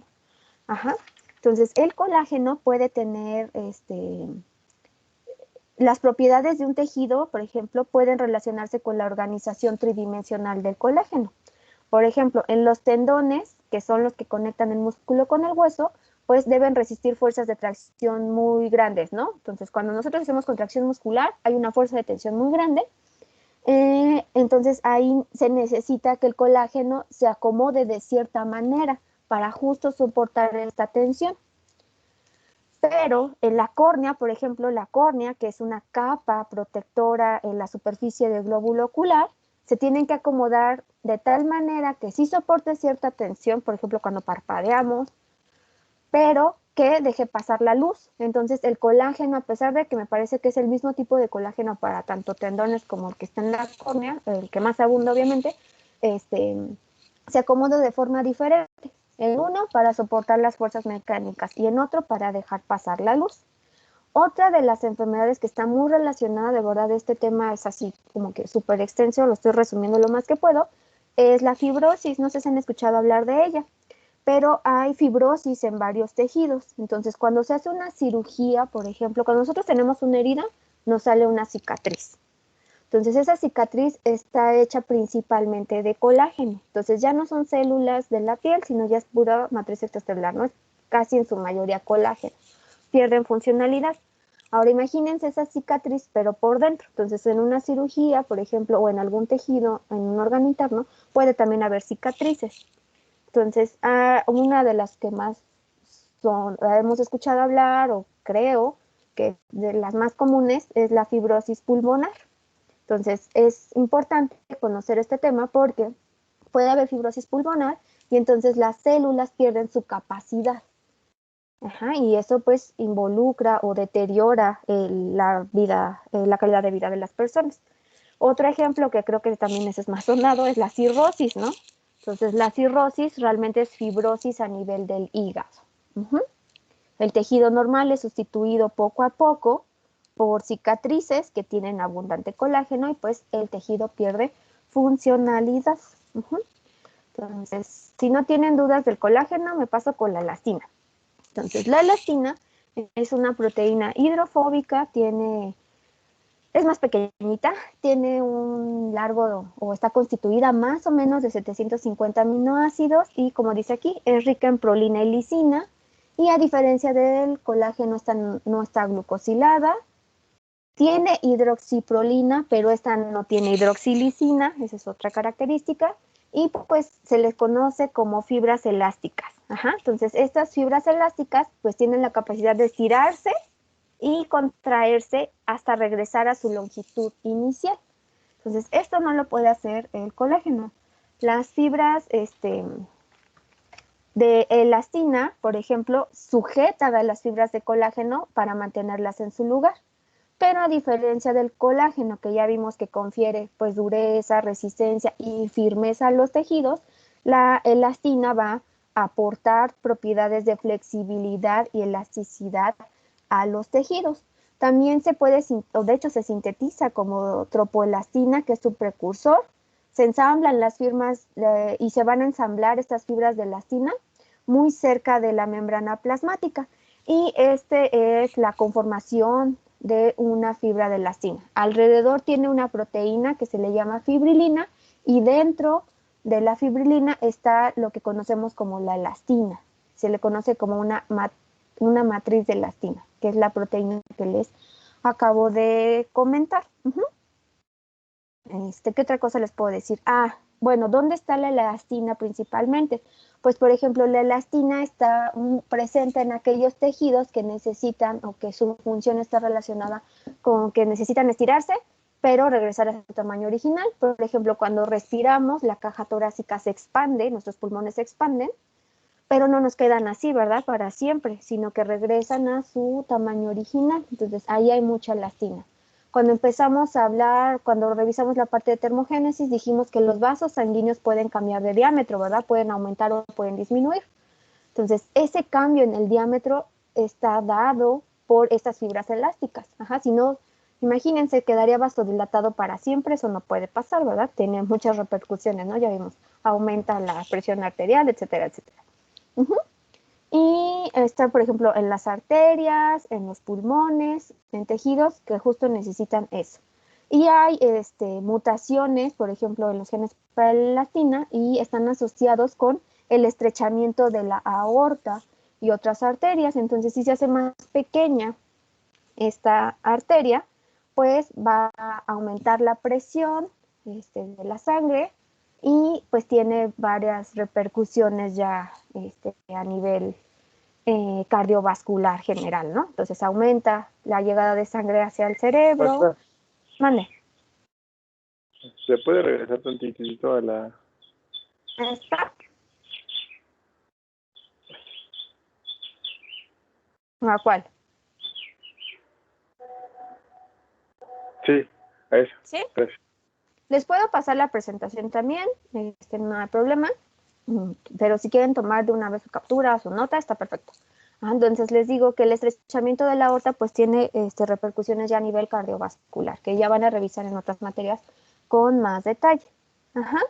Entonces el colágeno, ya vimos, bueno, que la elastina puede abrazar al colágeno y entre los dos, pues por un lado el colágeno confiere firmeza, dureza y resistencia, mientras que la elastina pues aporta flexibilidad y elasticidad a los tejidos. Y aquí les muestro una imagen justo de la comparación de una piel joven, una piel envejecida y según ellos una piel rejuvenecida. Entonces aquí hay fibras de elastina, fibras de colágeno, lo que puede, bueno, aquí nos muestran una condición muy particular que es la elastosis. No vamos a hablar ahorita de ella, lo que quiero que revisen es que la producción de colágeno disminuye con la edad, ese es un hecho. También la disminución en la producción de elastina, aunque es más grave, no es que sea más grave, sino que se da más la de colágeno. Entonces, lo que nos han anunciado, lo que venden es que debe haber regeneración de colágeno, incluso venden cremas de colágeno. Entonces, ustedes ya vieron de qué tamaño es el colágeno, ¿verdad? Para formar una fibra de colágeno y las interacciones que hay entre ellos. Hay lisinas, hay hidroxilisinas, forman puentes cruzados. ¿Ustedes creen que una crema que contiene colágeno, una mascarilla que tiene colágeno, puede atravesar la membrana plasmática si tiene ese tamaño la partícula? No. No, ¿verdad? Entonces, el colágeno parece ser que no es efectivo en cremas ni en mascarillas. Lo que sí es efectivo es si uno lo ingiere. Si te tomas el colágeno, hasta le llaman colágeno hidrolizado, ¿sí lo han visto? Está fragmentado el colágeno. El colágeno hidrolizado tomado parece ser que sí es efectivo, y más si uno lo empieza a tomar, digamos, cuando es joven, cuando todavía tiene una producción propia de colágeno, tiene todas las enzimas para poderlo unir y para que haya las interacciones. Entonces, el colágeno parece ser que sí es efectivo, solamente si lo toman. En mascarillas y en cremas no lo es tanto. Lo que pasa es que pues hidratan la piel porque además pues tienen otros agentes. Tienen grasitas pues para que se absorba, no el colágeno, ¿no? Sino las grasas, y entonces adquiere más suavidad la piel. Pero no quiere decir que ese efecto sea directamente relacionado con el colágeno. Entonces, chicos, chicas, tómense su colágeno hidrolizado. ¿Y Hidrolizado después sí de qué funciona. edad se podría ir tomando el colágeno? ¿Mande? Como que ustedes se lo pueden tomar súper bien. Como a los 20, a los 30, que ya aparecen las primeras arrugas. Ahorita, por ejemplo, si ustedes estiran su piel, se regresa, ¿verdad? Porque están muy jóvenes. Ya conforme va pasando la edad, esta regresión en la piel, pues ya cada vez va siendo más deficiente. Entonces, que se le empiece a tomar desde los 25, cuando empiece ya a tener los primeros signos de la edad, como dicen, usted se puede tomar el colágeno hidrolizado y no es perjudicial para la salud. De hecho, creo que recomiendan, me parece, no sé bien, una cápsula al día. Para prevenir. Más vale prevenir, ¿verdad? Otra duda, chicos, con respecto a las proteínas, ¿no? Porque me voy a pasar al siguiente elemento. Entonces, el siguiente elemento son los glucosaminoglucanos o los GAGs. Entonces, así se puede abreviar. Estos glucosaminoglucanos pues son polímeros no ramificados de azúcares y entonces pueden formar cadenas muy, muy largas y están formados por repeticiones de parejas de monosacáridos. Entonces vamos a tener de estos monosacáridos, de ejemplo, a la N-acetilgalactosamina o a la N-acetilglucosamina. Y el otro puede ser galactosa o ácido glucurónico. Entonces puede ser que la combinación sea N-acetilgalactosamina más galactosa, N-acetilgalactosamina más ácido glucurónico o N-acetilglucosamina más galactosa o N-acetilglucosamina más ácido glucurónico. Entonces son repeticiones de estos disacáridos. Entonces depende de cuál sea la combinación, es que tienen diferentes nombres. Entonces fíjense, se pueden dividir en dos grandes grupos. Los glucosaminoglucanos sulfatados, que como su nombre lo indica, pues van a tener un grupo sulfato, aquí tienen un puente disulfuro, y el ácido hialurónico, que lo ponen aparte porque es el único GAG que no está sulfatado. Entonces, dentro de los GAGs que están sulfatados se conocen 4, el condroín, el dermatán, el queratán y el heparinsulfato. Y aquí está la estructura del ácido hialurónico con sus respectivas combinaciones de disacáridos. ¿Qué característica tienen? Fíjense, si se dan cuenta, hasta aquí está encerrado. Tienen muchas cargas negativas, ya sea por el grupo carboxilo o bien por el grupo sulfato. ¿Qué creen que hagan esas cargas negativas? ¿Qué podrán atraer? Si son cargas negativas.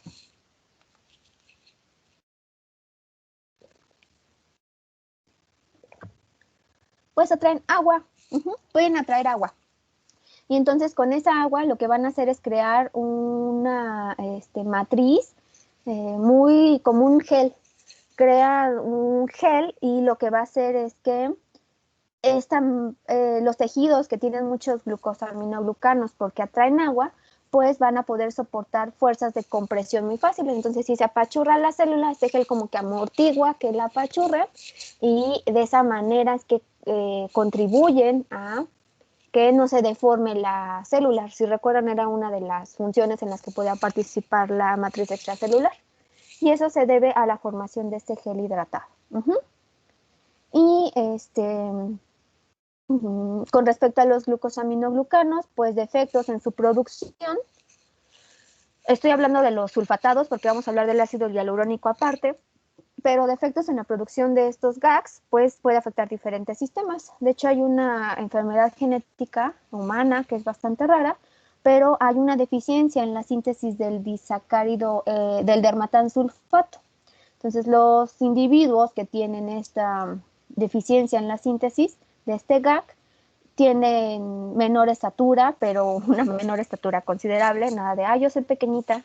No, o sea, sí es una menor estatura bastante considerable y además tienen envejecimiento prematuro.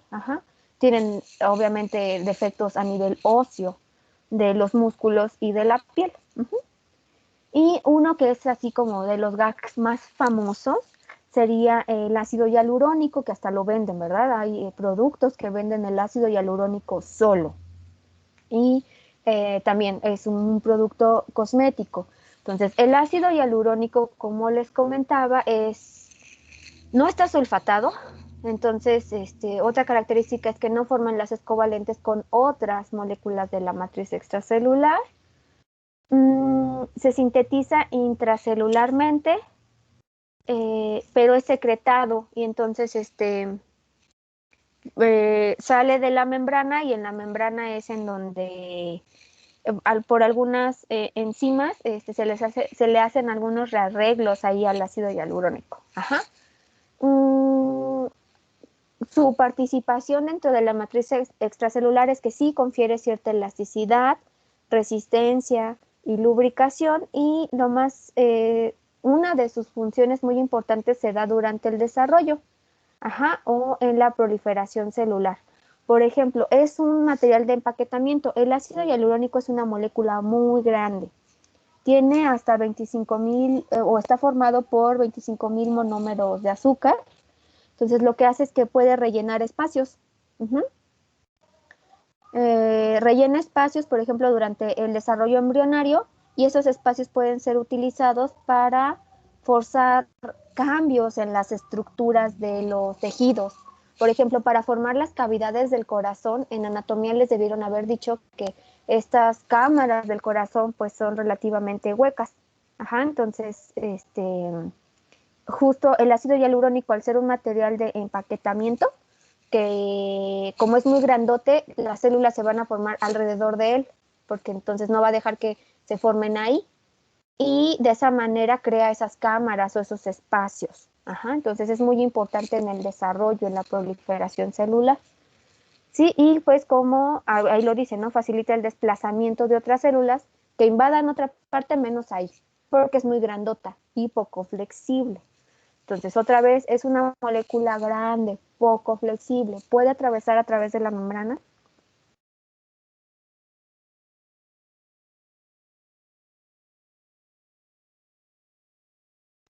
No, no podría. No podría, ¿verdad? Entonces, no se compren su crema de ácido hialurónico. Lo que sí se sabe y donde también es altamente efectivo es cuando se inyecta.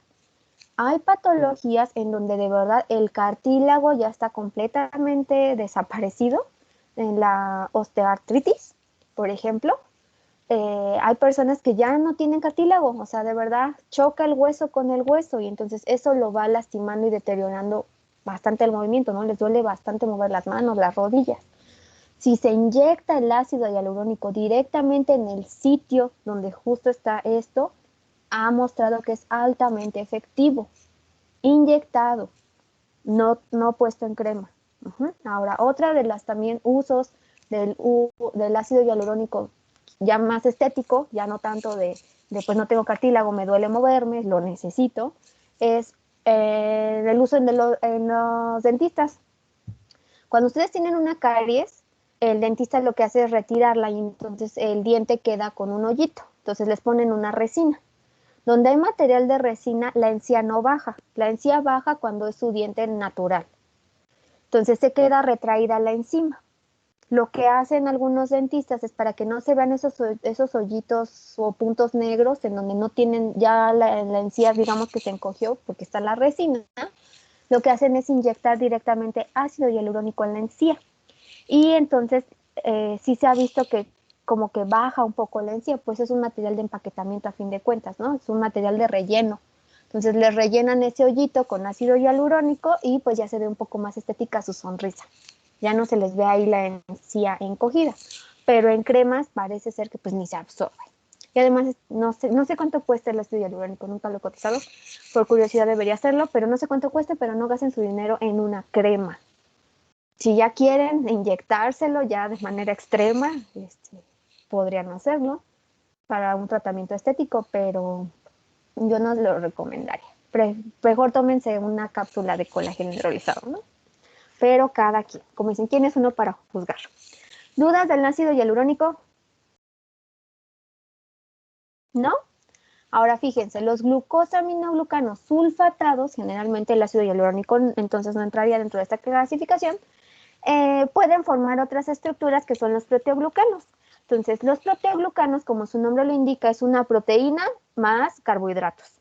Entonces tenemos aquí una proteína central que está en color negro y a esta proteína central se le unen varios glucosaminoglucanos. Para que estos glucosaminoglucanos se puedan unir necesitan un link o una liga de tetrasacáridos que utiliza estos 4 aminoácidos, bueno, azúcares, ¿no? Estas 4 moléculas que están unidos a una serina. Entonces no voy a entrar en mucho detalle sobre esta estructura, solamente para que. ¿Qué es un proteoglucano? Es una proteína central más GAGs, más glucosaminoglucanos. Ahora, los proteoglucanos pueden variar en el número y el tipo de glucosaminoglucanos que se le unen y entonces de esa manera pueden tener propiedades diferentes. La decorina es el proteoglucano más pequeño que se conoce y solamente tiene, aquí está la proteína central y solamente tiene unido un GAG. A diferencia del agrecano, el agrecano es el proteoglucano más grande que se conoce y aquí vemos una proteína central más un montón de GAGs añadidos. Depende de qué glucosaminoglucano se le una, es que pueden tener diferentes características estos proteoglucanos. Entonces miren, aquí nos muestran, por ejemplo, el agrecano tiene heparansulfato, que aquí lo muestran de color azul, y también tiene condroín y dermatansulfato, que los muestran en color verde. Y aquí está la proteína central. Esos son los proteoglucanos. La función de los proteoglucanos, pues ya dijimos, va a depender de las moléculas de glucosaminoglucanos. Algunos sirven como hidratación, recuerden, pueden atraer mucha agua. Algunos, esta agua también además se relaciona con que formen el gel y que se resistan ciertas presiones mecánicas. Algunos solamente son como más lubricantes, pueden afectar la diferenciación, depende de qué glucosaminoglucano se le una. Y además, algunos pueden ser puntos de anclaje para comunicación intracelular. Entonces, vamos a ver que algunos se pueden unir ya sea con fosfolípidos de membrana o pueden ser reconocidos por unas proteínas de adhesión, que no hemos hablado de ellas, como las integrinas.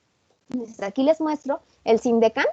Es un ejemplo de un proteoglucano que parece o está ahí en la membrana plasmática como si fuera una proteína transmembranal, pero tiene una función enzimática. Entonces puede relacionarse o puede mandar mensajes, por así decirlo, con receptores aledaños. Entonces, para que no se queden con la idea de que todos los proteoglucanos están en la matriz extracelular, Algunos pueden interaccionar con la membrana plasmática y servir como receptores. Y si no tienen dudas, entonces vamos con las glucoproteínas. ¿Todo bien hasta aquí? Entonces, de las glucoproteínas, bueno, lo primero que cuando empezamos a hablar de matriz extracelular dijimos que era un entramado o una red tridimensional.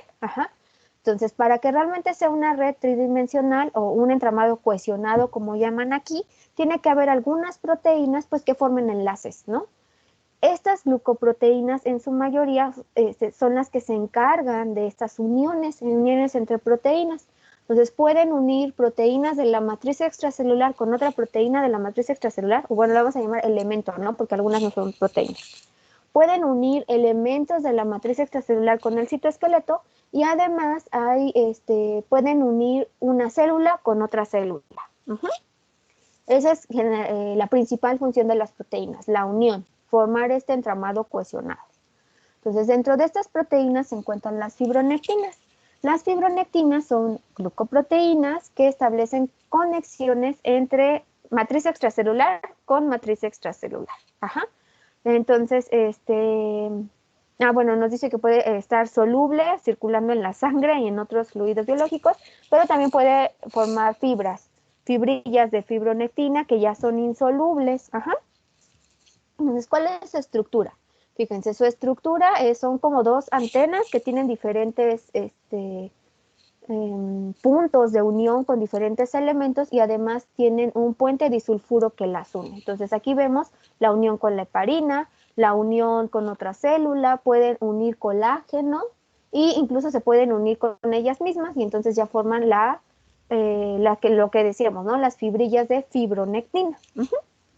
Entonces tienen muchos sitios de unión y están unidas por un puente disulfuro.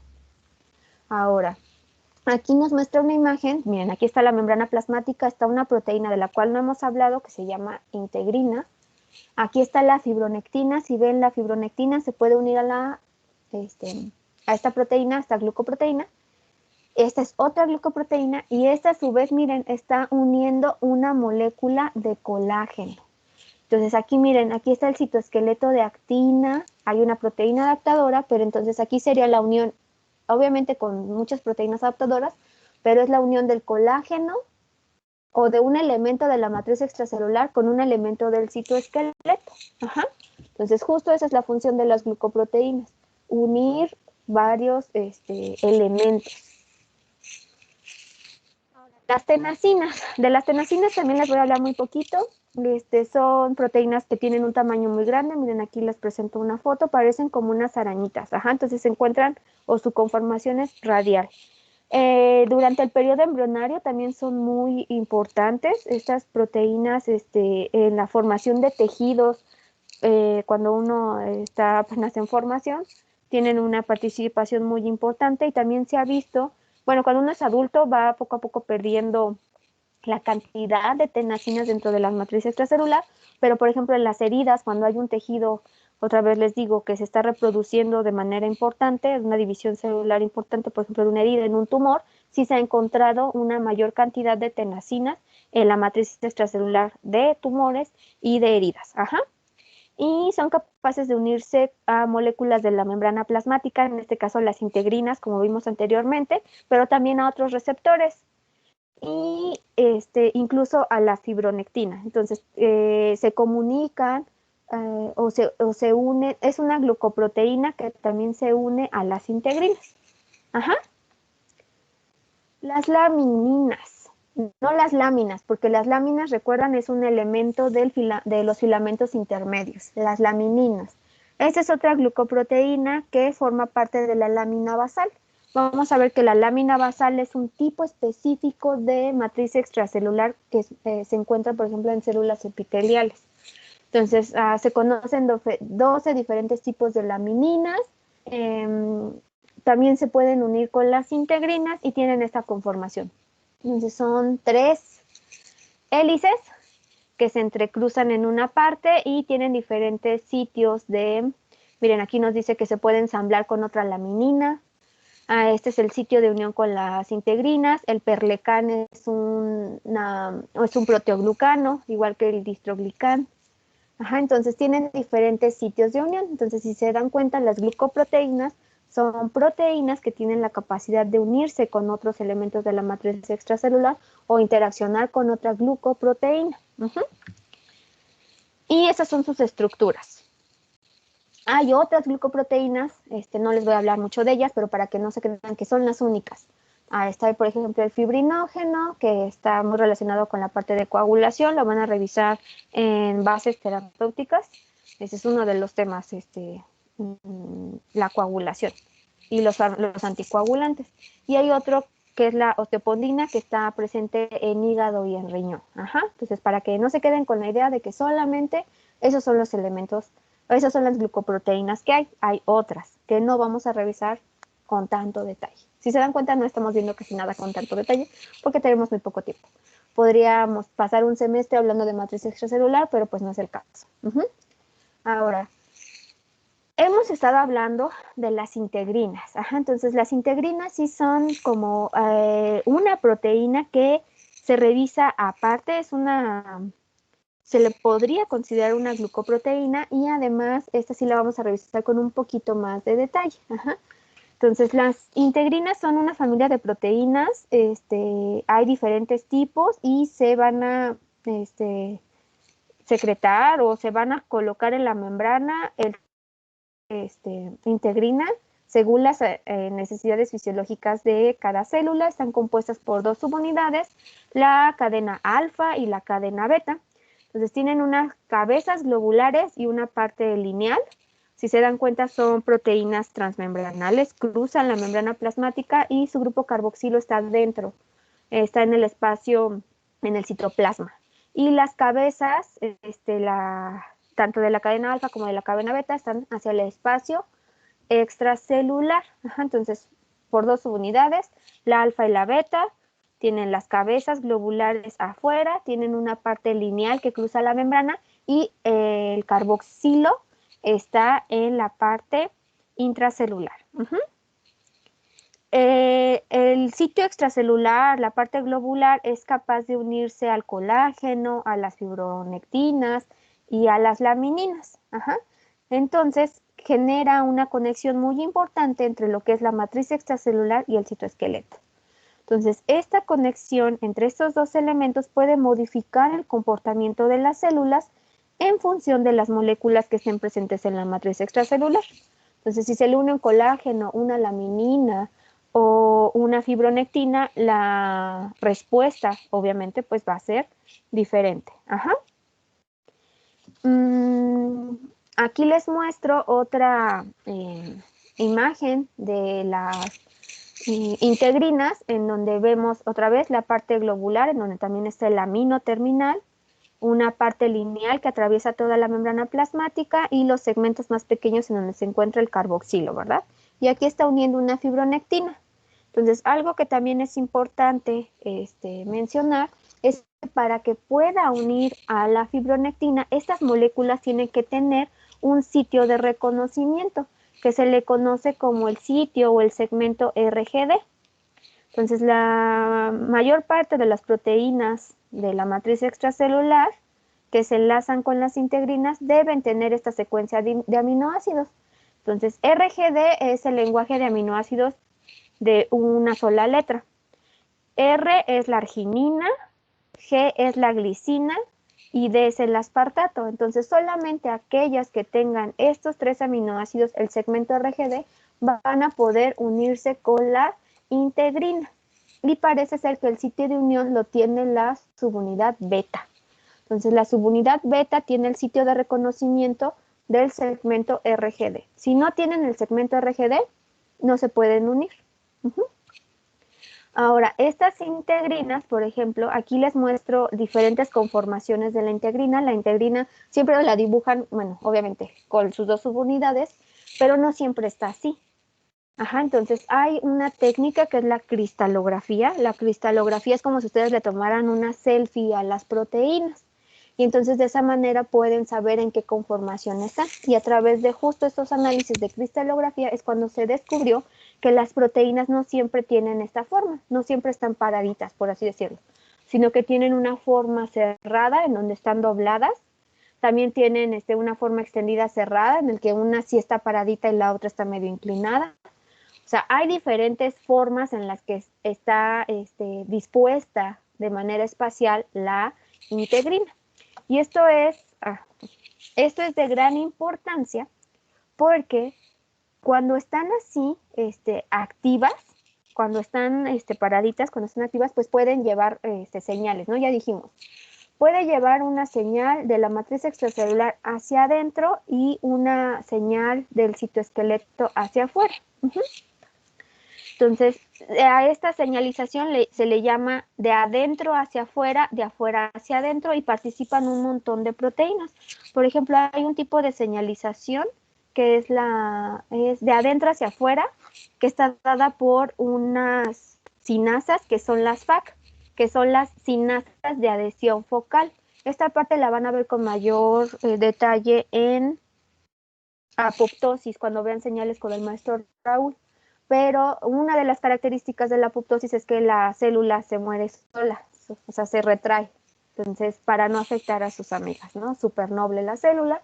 Entonces, lo que se hace es decirle, ¿saben que esta célula se va a morir? Y entonces empieza una señalización de afuera hacia adentro, en el que la empiezan a separar. Recuerden, la matriz extracelular forma un entramado cohesionado, entonces necesita ayudarle a que esa célula se separe y se muera. Entonces, sí es importante cómo estén paraditas, en qué estado estén las integrinas. Solamente deben estar activas cuando se les necesite. Imagínense que de la nada, ay, sí, quiero matar a esta célula que está bien, pues no, ¿verdad? Entonces, hay otros mecanismos, obviamente no voy a entrar en tantos detalles, hay otros mecanismos que impiden que una célula se muera cuando no debe. Pero ese es un ejemplo de por qué no siempre tienen que estar en su estado activo. Otra es que ustedes ya vieron que pueden conectar diferentes elementos de la matriz extracelular. Entonces, hay uno en particular que está relacionado con la formación de coágulos sanguíneos, que es la fibronectina, que ya vimos que sí es reconocida por estos, ¿no?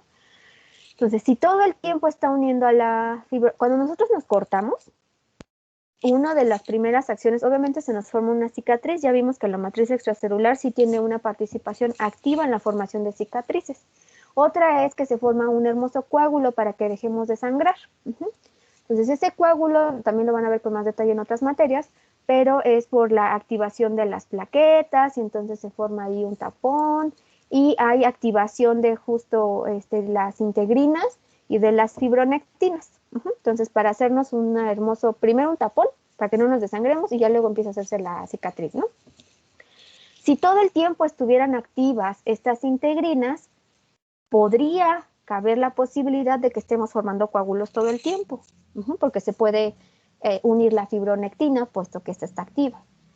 Entonces, la formación de coágulos cuando no se debe, tiene muchas repercusiones, ¿no? Porque ese coágulo se puede desprender, depende del tamaño, pues se puede alojar en donde no queremos y tapa la circulación, ¿no? Entonces se forma el coágulo, ya no le llega sangre ahí porque tiene un montón de ahí, tiene un tapón ahí, una arteria, le encanta a las de menor calibre. Imagínense ahí la arteria cerebral media, por ejemplo, que les llegue hasta el cerebro y que les tape la arteria cerebral media porque se forma un coágulo cuando no se debía, porque la integrina sigue activa. Entonces, pues tienen bastantes repercusiones, ¿no? Ya no les llega sangre a un sitio del cerebro y pues toda esa parte es tejido isquémico y pues pierden bastantes de las funciones. Entonces, para evitar esta formación de coágulos espontánea, por así decirlo, las integrinas pues tienen este mecanismo, ¿no? De que no siempre están activas. Pueden estar activas o inactivas. Incluso ya hay fármacos que se están intentando dirigir a que si la integrina sigue activa, de poner un elemento que tenga el segmento RGD, o sea, que se pueda unir a la fibronectina, pero que no tenga acción. Entonces ponen como una fibronectina falsa, que sí se une, pero que pues no hace que se genere el coágulo. Y entonces de esa manera se ayuda a personas que sí tienen esta facilidad, ya lo van a ver más adelante, de sí formar coágulos, que su coagulación no es tan adecuada y pues sí son propensas a formar coágulos. Para que vean todas las implicaciones terapéuticas que podría tener o que tiene la matriz extracelular y no solamente productos de belleza. Ahora, hay diferentes tipos de estructuras adherentes. Ya vimos que las glucoproteínas nos van a ayudar a que haya interacción entre diferentes componentes del citoesqueleto. Y entonces, en las células también hay sitios de unión específicos en los que hay una interacción entre elementos de la matriz extracelular con elementos del citoesqueleto. Entonces, una de estas estructuras adherentes son los contactos focales y los hemidesmosomas. Hay muchos más, pero no voy a mencionarlos todos. Entonces, la diferencia radica principalmente bueno, uno es la fuerza, digamos, las semidesmosomas son más frágiles, se pueden romper más fácil, por así decirlo. Pero otra de las diferencias súper importantes es el tipo de elemento del citoesqueleto que unen. Entonces, fíjense, aquí nos indica un tipo de colágeno. Luego tenemos, miren, esta tiene 3, ya habíamos visto la laminina, ¿verdad? Que es una glucoproteína. ¿Y con quién está unida esta laminina? Con colágeno, que es otro elemento de la matriz extracelular. A través de varias proteínas de anclaje, por ejemplo, la plectina, ¿con quién habíamos dicho que está relacionada? Pues con los filamentos intermedios. Entonces aquí está un filamento intermedio de queratina. Entonces, si se dan cuenta, son puntos de fijación de las células. Entonces, este punto de fijación en particular, el contacto focal, es la unión de la matriz extracelular con el citoesqueleto a través de los filamentos intermedios. Si recuerdan, los filamentos intermedios eran como cuerdas, le daban resistencia. Entonces, esta unión dura un poquito más en comparación con los hemidesmosomas. Los hemidesmosomas, aquí tenemos una integrina, que es la glucoproteína que acabamos de revisar, está uniendo a un colágeno y hasta aquí nos indica, estas integrinas están activas, están uniendo una molécula de colágeno, pero ahora la relación o el sitio de unión, las interacciones son con el filamento, con el citoesqueleto de actina. Entonces, cuando la interacción es con el citoesqueleto de actina a través de elementos de la matriz extracelular, se le denomina como hemidesmosoma. Cuando el contacto más bien es a través de filamentos intermedios con la matriz extracelular, entonces se le llama contacto focal. ¿Dudas de estos tipos de estructuras?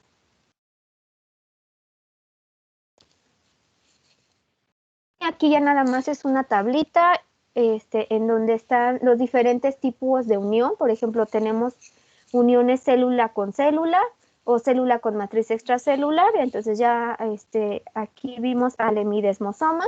Incluso nos dice qué subtipo de integrina es, que también une al colágeno, qué tipo de colágeno es.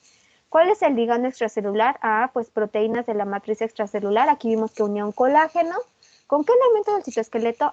Con los filamentos intermedios. ¿Y qué proteína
Muchachos, yo creo que la profesora tuvo algún problema con su conexión.